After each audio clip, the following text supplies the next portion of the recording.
Modus pura-pura ikut sholat, aksi seorang pria curi tas jamaah di masjid terekam CCTV.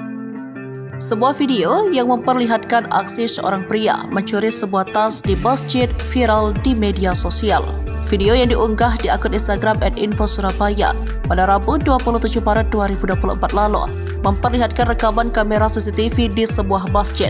Terlihat para jemaah laki-laki tengah menunaikan sholat asar. Di tengah-tengah sholat, seorang pria yang menggunakan kemeja serta celana serba hitam datang dan sempat menyentuh tas ransel yang berada di dekat pintu masuk. Namun ia kemudian duduk di saf paling belakang dan berpura-pura sholat di samping jemaah yang menggunakan pakaian putih. Saat gerakan sujud, pelaku kemudian gerak cepat mengambil tas yang sempat ia sentuh. Seusai mendapatkan barang incaran, pelaku kemudian melarikan diri. Peristiwa tersebut terjadi di kawasan Jalan Tengger Kandangan Bendawo, Surabaya, Jawa Timur pada Senin 25 Maret 2024 sore.